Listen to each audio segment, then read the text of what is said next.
Coach?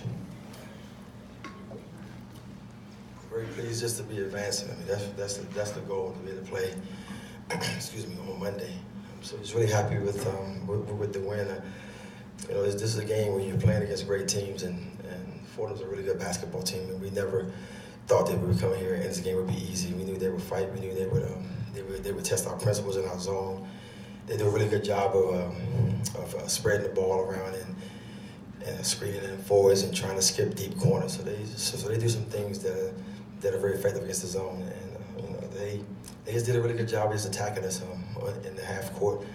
I thought that we were able to get our pressure up, and a lot of times for our pressure, it's not really about forcing turnovers. It's about creating tempo and not having to guard their sets in the half court for over 20-some-odd seconds. And so our pressure was effective once we started making shots, but I knew that this would be this kind of game, and it'd be a tough game, and we would have to gut one out. And a lot of credit to Fordham for being a tough, well-coached, very disciplined basketball team. But our kids did what we had to do to win, and we're looking forward to Monday.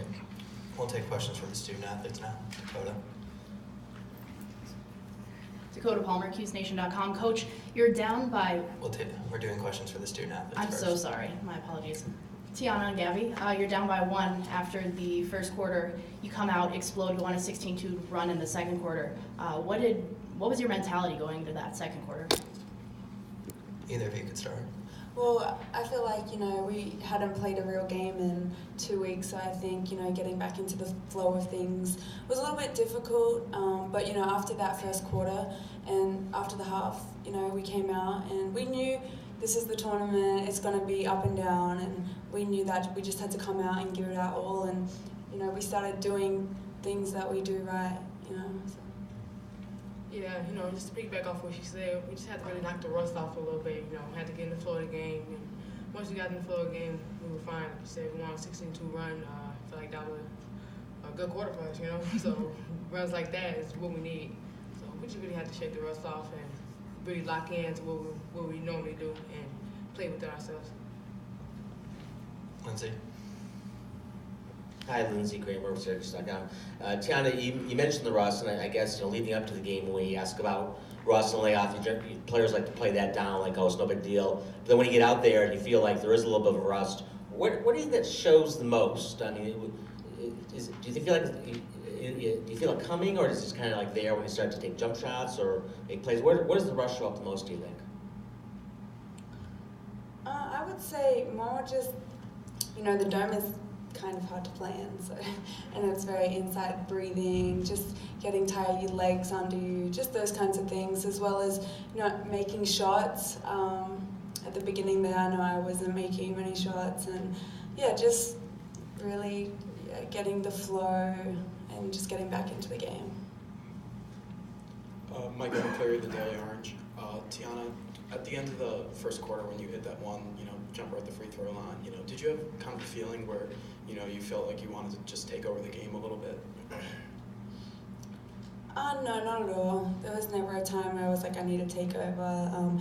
Everyone was contributing and everyone was doing their part, and I think Gabby hit a couple of threes there at the beginning to get us off, as well as Digna. So, I never thought I need to take over, or this is, I thought we were all pretty good.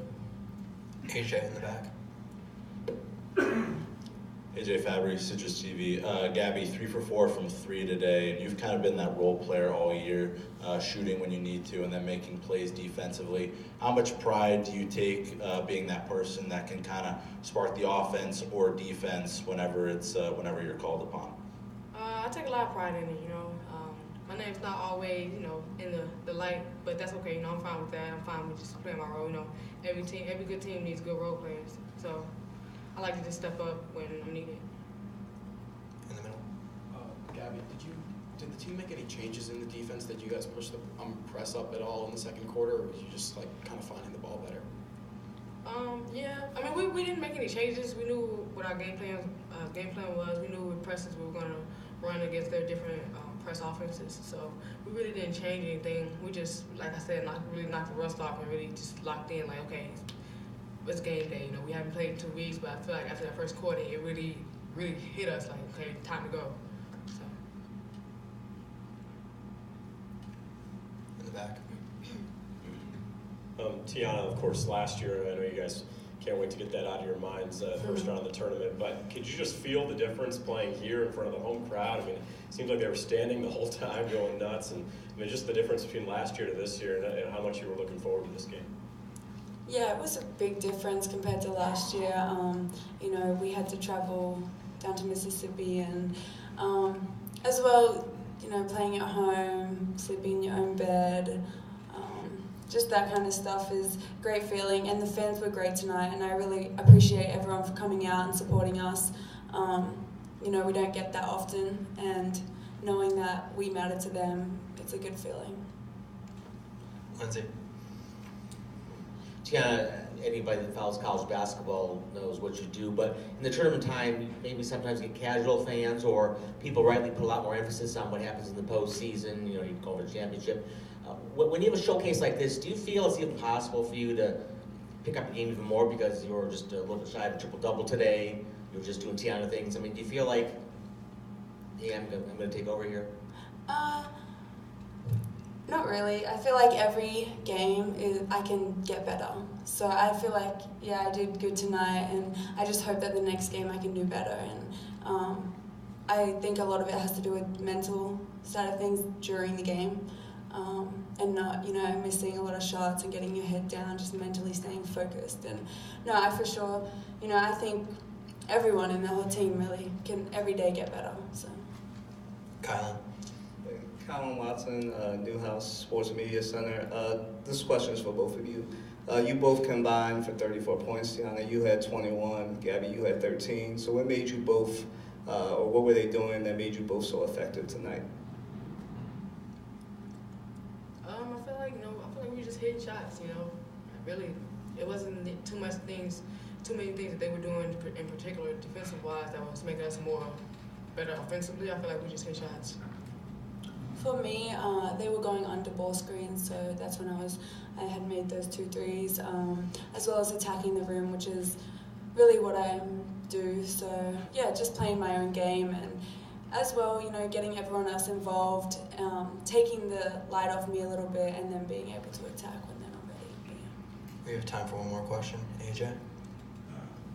This is for both of you. Obviously, 21-point victory, but score is not really indicative of how tough a game it was. And Tiana, you mentioned the rust early. How important is it to kind of pass an early test to prove down the road that, hey, you guys are prepared for a deeper run in this tournament? I think it's extremely important, especially this time of the year. A lot of teams sometimes take their seed for granted and, you know, come out there and don't do as well. And I think, you know, we knew that, and so we just knew that we had to focus and not let an upset happen. And I think that's what helped us. Thank you, ladies. Thank you. Thanks.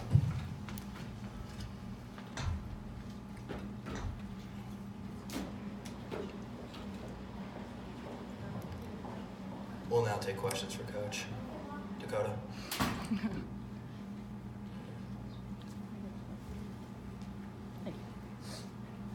Coach, you said yesterday in the press conference that you wanted to pick up the pace in the game, play your own pace, and you did that really early on, and then later you kind of slowed it down. So at what point do you feel comfortable slowing down that pace, you know, just running the clock a little bit? Time and score. You know, I have one of my friends, one of my good friends in the coaching business, he has this weird formula like this doesn't work. You know, time and score. You can see how many possessions left in the game. It actually does work. So MC, it works. So we just shrunk the game, and we knew the game was over. We knew that if we didn't turn the ball over, that, you know, there was no chance they had enough possessions to come back and win the game. So we just kind of slowed it down to make sure that we could, you know, get the game home and not get too sloppy down the stretch. Coach, you said yesterday that you've never looked ahead in your career because, you know, just frankly you just haven't been with a team that I guess has been good enough. You know, do you have that mindset though that this year this is a little bit different, even though you're not looking ahead? You know, it just seems like you guys are. No, not really, not at all. I don't think that many coaches do that. I don't know many coaches that's successful many of the past games that they're playing. And for us, you know, it's just about being effective in the game and in that moment. But obviously, you know, it's time to look ahead now, right? It's that time, and we understand what the urgency was of winning this game and making sure that we could advance. AJ? Coach, you outscored them by 12 in both the second and fourth quarters. Seems to be a trend throughout the entire season. Were there any specific adjustments you made today? What are you telling the team in between those breaks that lead to those offensive outbreaks? No, I mean it was one of those deals where I think that as you start to get the flow of the game, you know, things just happen and the game turns. And the third quarter, we really gave them a ton of threes. They got off a lot of threes in the third quarter. They were just getting good looks. And I think that's the reason why they scored so many points in the third quarter. They made 4 threes in that quarter. I mean, they were just wide open looks. So we had to make some adjustments to kind of, you know, get there and get our heels up on that line and make them put the ball on the floor a little bit. So the third quarter was just about us just not guarding the 3-point line well. Second round? Stu Koenig, Associated Press. Coach, speaking of looking ahead, how will you prepare differently for your next opponent in South Dakota? Man, they're really good. I mean, we know they're really good. It's funny going into this season. I told somebody in the story. I watched them play a couple times last year, and they run this man offense. It's fantastic. It really is. And we actually put the man offense in, and we started running it. So so we run their man offense. And I'm glad that we ain't got to guard that man offense because we're playing zone. So we'll be okay with not guarding that set. It's a really good set. But they're just a very good team. They're a well-coached team, and they do a fantastic job of playing to their strength, which is, you know, if you help, they're going to kick it out and shoot the three. So we got to be very disciplined. We got to stay home. We gotta make them make plays off the bounce and not just give them catch and shoot opportunities in the game. They're a very, very good team, and it's going to be a great game. And that's why you're in this tournament and to play a great team. So we're excited for the challenge and the opportunity. In the back. Coach, you got super excited after the end of that 9-0 run in the second quarter. You know, what was going through your mind in that moment, you know, when you guys kind of took that lead and never looked back? Well, at that point, I was happy that our kids were making shots and we were able to create tempo. You know, I like to see my kids play well. I like to see them successful. And when they do that, I get really happy, really excited. So the excitement was they were killing them and they were doing it. And I was really happy for them. Hey, Coach, speaking of being happy for him, Emily comes in the second, boom, boom, boom, rebound, steal, assist, bucket, just really gets the spark going. You've talked about how she can do virtually anything to help you guys. Is that a minute and a half sort of a microcosm of what you expect for her and sort of the instant energy she can bring off the bench? Yeah, absolutely it is. You know, it's a thing of just focusing. You know, Emily just got to stay focused into what we do and what's important. And you know, I think I remember having the same conversation about Alexis Peterson her freshman year, and everybody thought I was crazy, and then everybody's watching her get drafted, and you know, Emily's gonna be the same. You know, you have to buckle down and be a college athlete, be a college student athlete, and she's done that. She's been remarkable over the last 3-4 weeks. So I'm just really happy for her and really happy to have her back. Brandon Williams, News Magician. Coach, late in the game, even when you had a big lead, you were giving those coaches. You're a News Magician? Yes, I am. Oh my God. Late now game, I know who's doing this, huh? Yes, sir. My man. Late in the game, you I see you those. now. My man. Lining you up. You were giving those coaching moments, even though you had a big lead. How is it important to clean up those little details if you guys hope to continue to advance? Well, it's just about, understanding what our schemes are. We were helping way too much off dribble penetration, and they do a very good job of attacking gaps and raising them out of the corner, and we weren't staying home. We started digging in a little bit, and now I'm giving them one more passes, and we can't give them that. They are way too good a team, and they get a lot of opportunity. So that's the main thing we got to clean up going into Monday. They'll throw the ball to that high post, and they'll back you down, and they'll ISO you. When they ISO, we got to go put a nose on the perimeter and say, you got to play one-on-one. That's what we have to do. I'm going to win that basketball game, so we just got to play a really disciplined game on the defensive end. Second row over here. Rashad chose Sports Talk to backhand off his question. What's going to be the defensive strategy from this game to the upcoming game? It's just about being very, very disciplined in our scheme. We can't help off the perimeter, especially on strong side drives, and we got to be very, very conscious of them, diving in and out of the high post. Their offense against the zone is just a lot of motion when they dive into that high post and try to get you to collapse so they can kick out. They're just a very good basketball team, very, very well coached. They got players when they really play well in their system. It's going to be a fantastic college basketball game, and it's going to be a great honor and privilege to be a part of it. If you ain't watched it, you should watch it. It's going to be a really good game because they're a good team. Dakota? Coach, how happy were you with your team's transition play today? Well, we were able to get out in the second half and run. I knew we would be sluggish coming into this game, and you kind of roll the dice. We haven't played in 2 weeks, and to be honest, we haven't played in 2 weeks. We have not had any contact. We have not scrimmaged at all in 2 weeks. I hear all these coaches talking about how hard they're going in these 2 weeks. I'm like, we can't.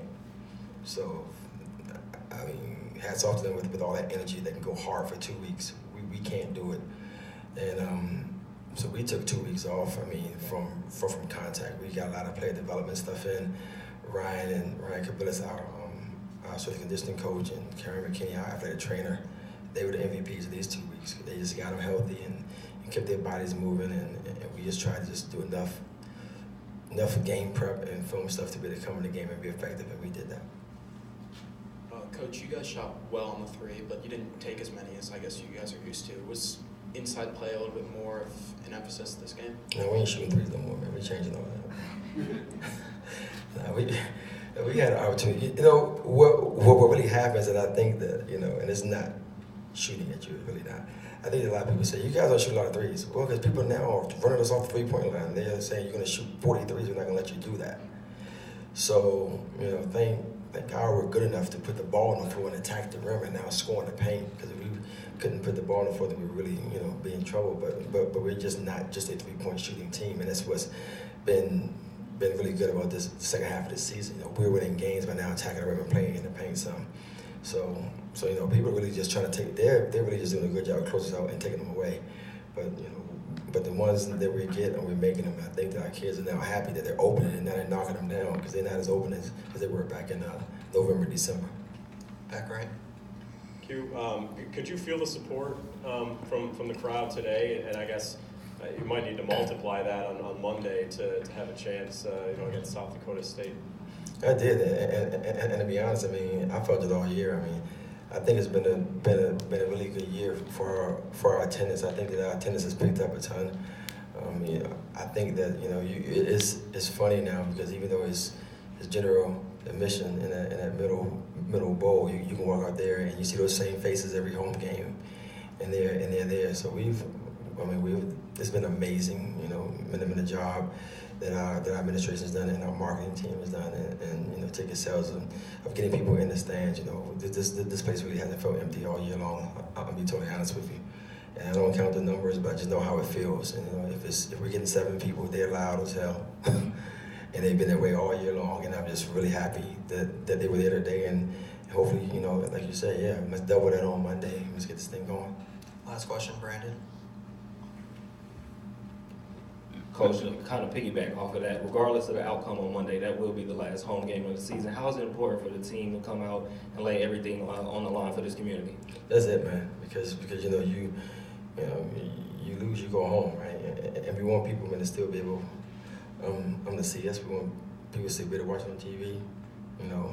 Airlines fly out there. You can fly out there and come see us out there too, right? So it ain't gotta be the last time, and we're gonna make sure it's not the last time. We're gonna do everything that we can in our power to make sure that it's not the last time that we play this year. And again, I just can't give South Dakota State, enough credit. I mean, obviously I think they're really good. We're running offense, so it is what it is. We gotta go out there and play the way we play and speed that game up, make some shots, get into our pressure, and try to make them uncomfortable. Thank you, Coach. All right, thank you.